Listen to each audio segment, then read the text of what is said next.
Hi everyone, this is Norma Carasig Villanueva. Today I will give a demonstration on how to do a landscape acrylic painting. Thank you to Ms. Raquel Carrion in Chong for giving me this opportunity to be with you, and also Dr. Lupi Lazaro, who was the one who pushed me to go back into painting.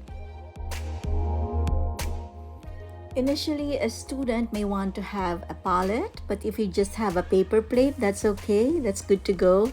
A canvas, but if you have like boxes, you can start with that. But you must have acrylic paint, maybe student grade will do, and a set of brushes, round, flat, and a detail brush.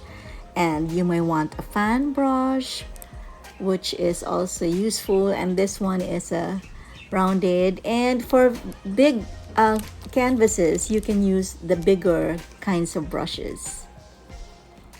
When my kids were in high school, they had an assignment, so they had a lot of pastel, and that's when I started. And I like very colorful and also pastel colored paintings that use the palette knife. But for today, we shall not use the palette knife, but just 3 brushes. I'm just showing you an example. And these are Filbert, which means to say they are not even at the edges.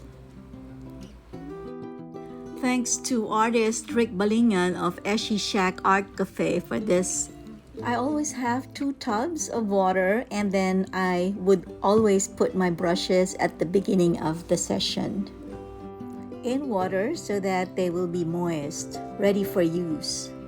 We shall ready to paint, and we use primary colors for us to learn how to mix. We will use blue, red, yellow, and a little black. Of course, we need white. For this demonstration, we shall have a painting that has been enhanced by using a palette knife as our inspiration. We shall glance at this painting from time to time, but details may vary according to color options and strokes of the artist at that moment. However, we shall only use 3 brushes. First mix is blue with just a bit of black to make it really dark at the top. I tend to paint all the edges already so that when finished, the canvas will look ready and okay for setting up somewhere. As we go down, we just add a little white to make it lighter, and a tint of red to make it a little bit on the purple side. Acrylic can be painted on paper, wood, ceramic. It is a versatile paint that adheres on many different surfaces. For this demonstration, we use a canvas, and it is 10 inches by 14 inches.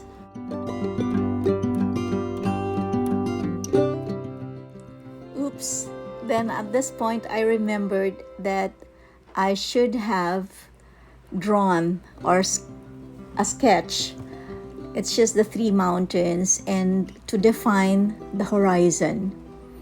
And the horizon is about a little bit higher than halfway from the bottom. Sorry that I have to speed up this video, so you will see me doing this really quite fast, and it kind of looks funny pala.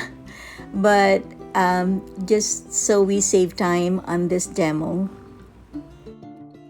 As for an easel, a stand to use while painting, a couple of books to incline the canvas may already work for you if you don't have one.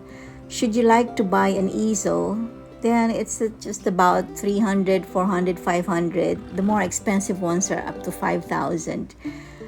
Then your painting, after it is finished, can already be propped up for display using this easel.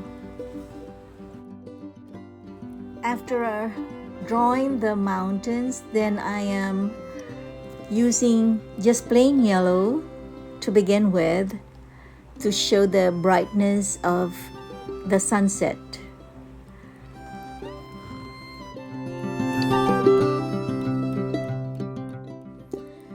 What is nice about acrylic is that you can go over and redo or change any part of your painting at any time. After you finish a painting, while it is on display already in your sala or in your bedroom or even just in the bathroom, depending on where you chose to put your painting, and you notice that you want to change or modify something, then you can always do that. You can always go back to your painting anytime. At this point, yellow to orange, I'm trying to blend it a little bit, but it's not that crucial because we will be inputting clouds later, so that will kind of sort out the blending part a little bit.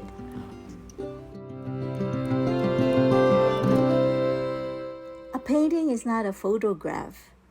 Always remember that. A painting is an expression of an artist. If you are using a picture, then interpret that picture not only with your eyes, but with your heart and your senses. Sometimes you will come to a point when you think you're doing it the way you want to do it, but when you look at it, it's not exactly how you want it done. So this is where practice comes in. It's always best to continue trying out different strokes, different colors to achieve that expression that you want to give.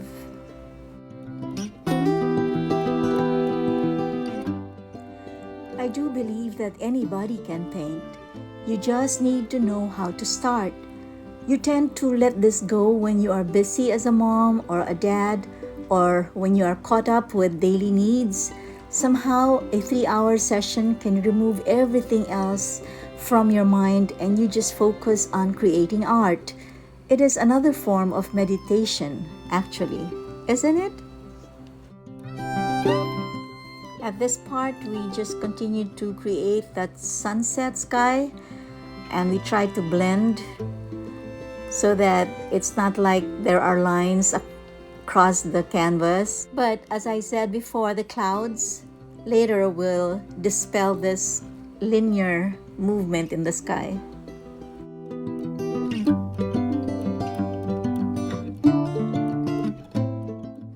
When you watch somebody do it and you think you are inspired to do it, but to be inspired is one thing, but to be motivated to really paint is another. I think just practice, so your finger muscles are strengthened, and then your muscles memorize the desired strokes, because sometimes it's hard to teach your fingers to go this way and that way. They don't coordinate with your mind, especially at my age. I'm 67, by the way. Sometimes getting started is the biggest struggle.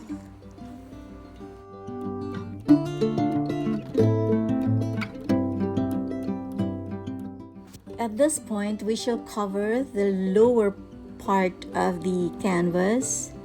The other half, up to the edge, is going to be colored with blue with a little yellow, and as you go down, a little bit more white. You will notice that as I go along, I paint all the edges and the sides so that the canvas looks neat.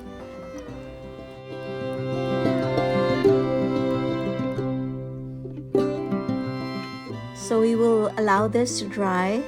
So we shall now mix colors for the mountain. And for the mountain, we want the one in the center to be nearest to the onlooker. So we want to make that really dark.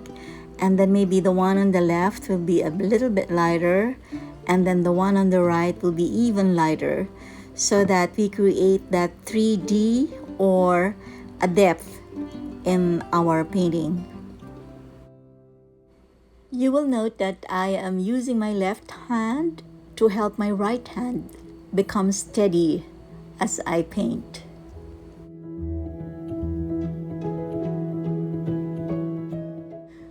Or do you think that painting is for a child?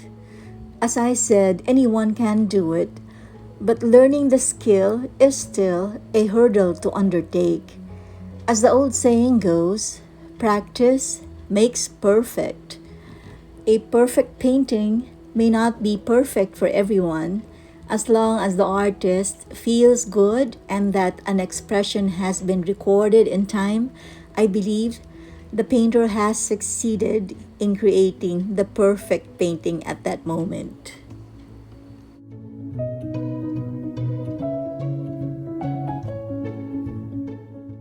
In the process of learning how to paint, you stumble on difficulties and stop you in your track. Just keep on going. Even at this time, I continue to learn by practicing. I share what I know with everyone who wishes to learn it too. As with my other creative arts, such as ikebana, the Japanese art of flower arrangements, as well as creating landscape designs using plants as my paint, I just keep going and learning. This really keeps me very happy.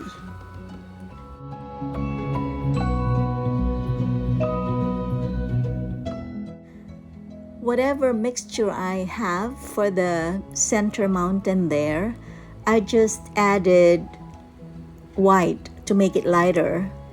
But now I am noticing that the color of the mountain is almost exactly the same color as the water. So I want to put a little bit more red, make it look a little bit more lavenderish so that it will be different from what the sea color is. There it is. I hope you will see the difference. I'm just covering here the mountains. On this one I need to make it lighter, so I'm adding a little more white and also red as I go along, just to make it a little bit more on the lavender side. And you just fill it in with a flat brush. If you will notice, it is easy to cover it if you have this size of a flat brush, not too small. It's about 1 cm, the size of this flat brush. And it's not really very flat at the edge. It's a Filbert flat brush. And the strands are like bristles. They're not soft. Because in watercolor, we use the really soft bristles like nylon. But for acrylic, this is what I use for this kind of stroke. At this point, I am using all the existing premix colors to create highlights on the right side, which I have designated as where most of the light will come from.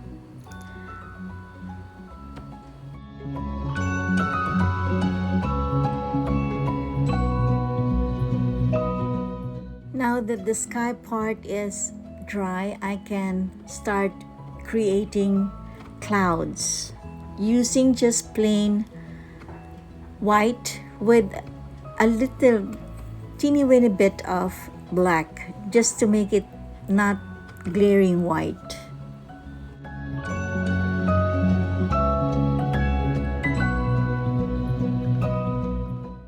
I am now using circular strokes, and this is a Filbert also. It's a Filbert round brush.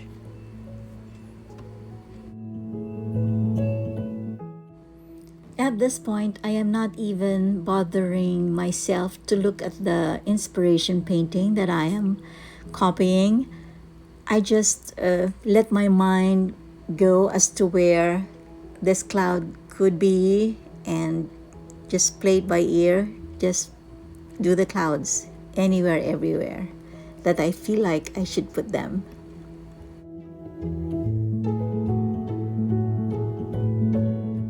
I feel that creating clouds is a playful part in painting.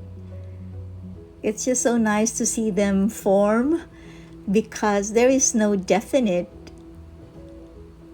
shape of a cloud, so you just play.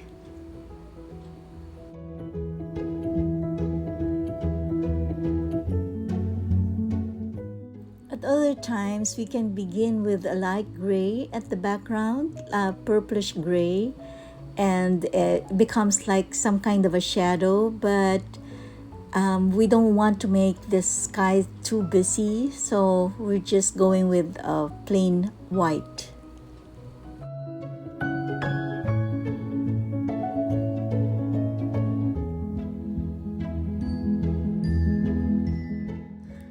For the tree, you can mix black with a little yellow, or you can, like what I'm doing, I'm mixing black with a little red, and that's what I will use. I am now using a round brush still, but if you want, you can begin with a detail brush because that will make it slimmer, so that you can just correct it and make it wider if you make a mistake.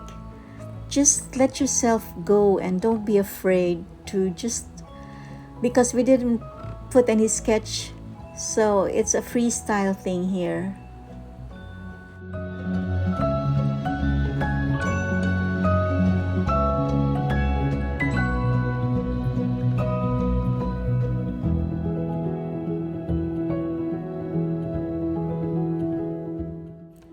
You may want to put leaves, but I prefer not to because the concentration here is on the colors of the sky and the reflection of the sky on the water. I feel that we already have enough details as regards color, so a plain tree is preferable. We can begin with black, or we can use dark brown or even dark gray for the rocks, the 3 rocks on the right bottom side.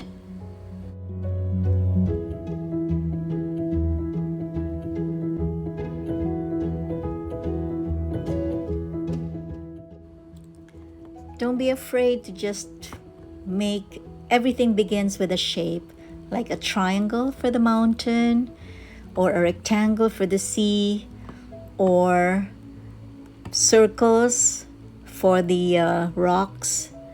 It's all just lines and shapes. That's how simple it is. What I do when I mix a color and I use it on one part, if there's a little bit more of it, then I would spread it across the painting so that for me it feels like I am coordinating all the different spaces in the painting when I do that. So this time I'm using it as a shadow on the left side of the mountain because it's darker.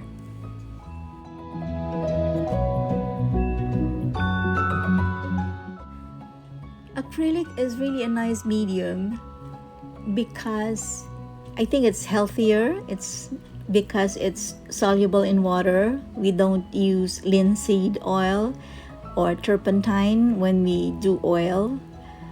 So I think it's a healthier hobby to paint using acrylic.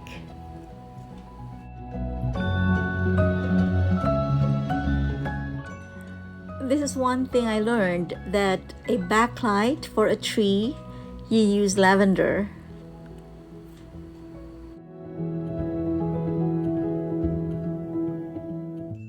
I did learn the basics of drawing and the basics of putting shadow and highlights when I enrolled at the Vargas Museum in UP Diliman under Mr. Fernando B. Sena, Mr. Pandasal as a painter, because he has a lot of paintings with Pandasal on it. And There I learned a lot, like using complementary, supplementary colors, using the color wheel. And I think having a basic knowledge will really help you in deciding which colors to use and how to draw, like figures.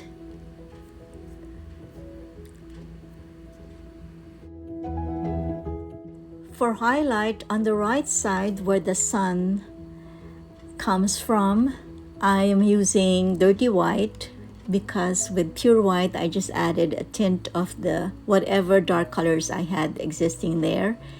And then I shall also use a little bit of yellow just to make the reflection of the sun go into the tree.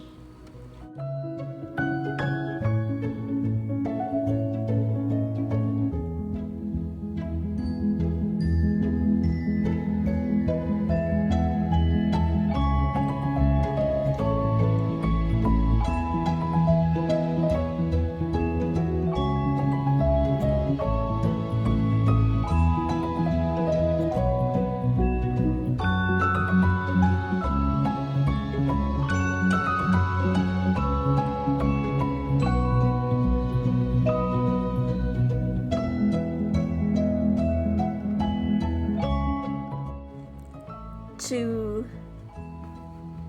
put the reflection of the mountain on the water, I mixed blue with yellow, and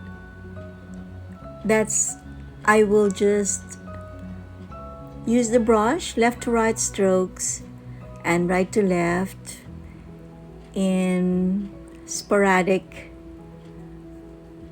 pattern, creating a mountain-like shadow on the water.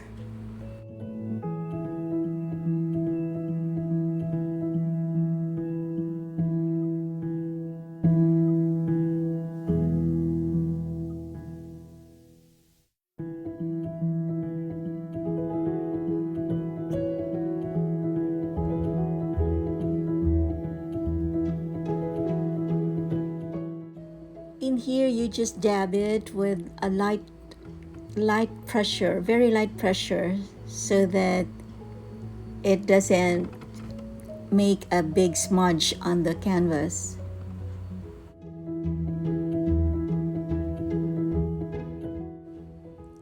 So we are now in the inputting of highlights, and you will note that once you put white lines on the water, then it seems like becomes dynamic. There's a little movement in the water, and it's nice to when you try and do it yourself and then you notice it becoming 3D in front of your eyes.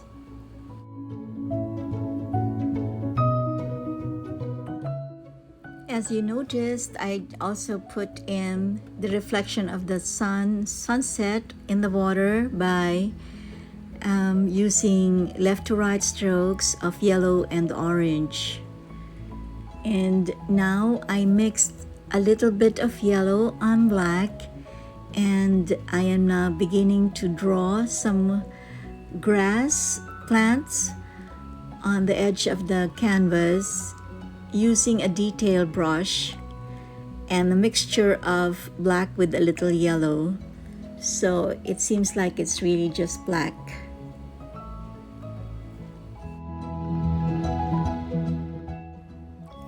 So to create movement also, we make it go left, right, and straight up. And just don't be afraid, just dab it there, and you can just go over it again if you make a mistake. And there's no mistake here because grass doesn't have any pattern on how it grows. So you just go on and push yourself to just dab it.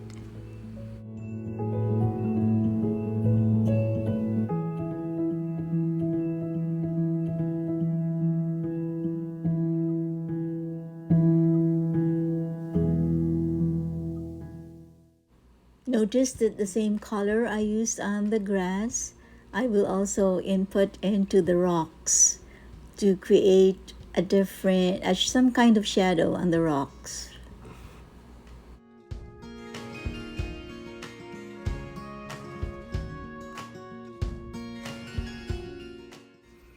Painting a rock is also a very nice exercise. Using a palette knife also creates a different look of the rock, and it can be very dark and it can even be light also, like a color of cement.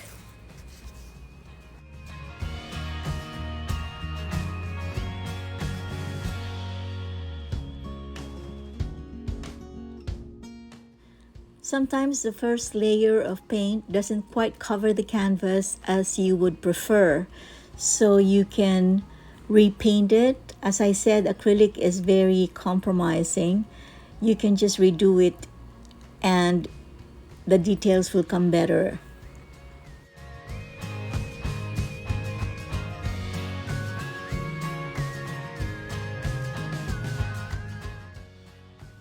As you go along in the painting, then you notice that you need to improve your clouds. Then you go to there and you need to improve your highlights in the mountains. And you just go to there.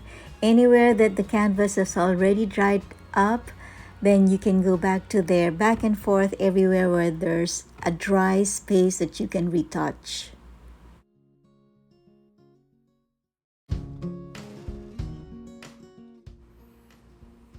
At any time at all that you need to stand up and move away from the canvas, you can do so. And at this point, it is advisable that you really stand up and move about 2 meters, even 3 meters away from the painting to check how it looks from afar. Then that gives you a good advice on how to decide next.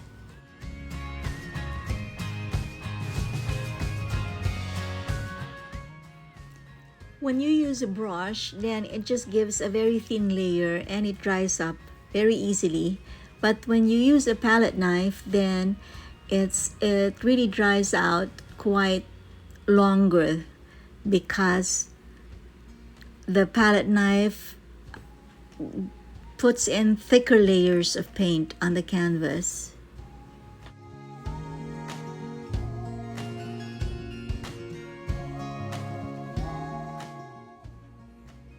When creating rocks, it sometimes surprises you. When you look from afar, then the rock will give you the shape that took its form because of the way you put down your strokes on it. When you're impatient, then you must have a hair dryer or a blower so that you can dry the painting easily so you can continue moving on to that space. I mixed blue with yellow and a little red and black to create some kind of a dark olive green color as the next layer for the grass.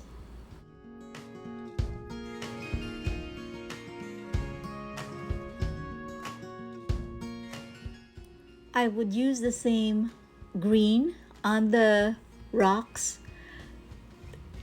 to make it look like moss on the rocks.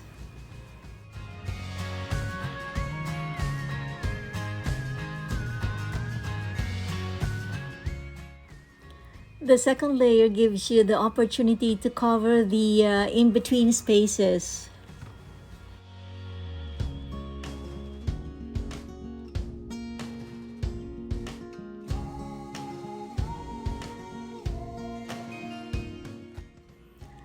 I think all of us has had the chance to practice painting in elementary and in high school. And probably we wanted to be an artist or we wanted to be a painter, but we were not really pushed towards this because other people would think that painting is really for the wealthy ones. It's not a degree that people look up to pursue. Again, we use the blower so we can input the other details. I noticed that some of the yellow reflection needed an additional layer.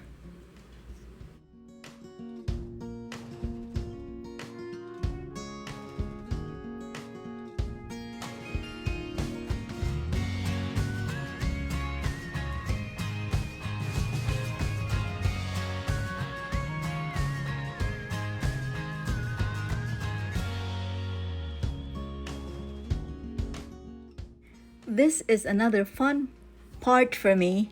I love seeing how the painting comes to life when I put in this yellow highlights on the grass plant.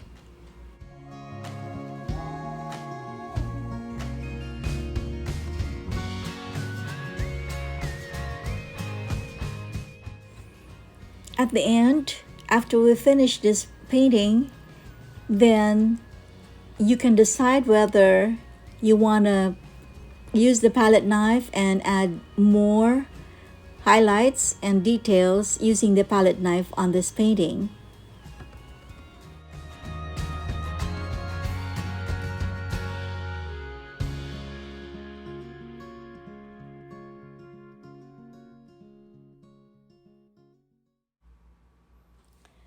At this point, the artist begins to be satisfied and decides that this is it. The painting is finished. I hope I was able to inspire some of you who are watching this, and go for it. You can do it. Thank you for watching.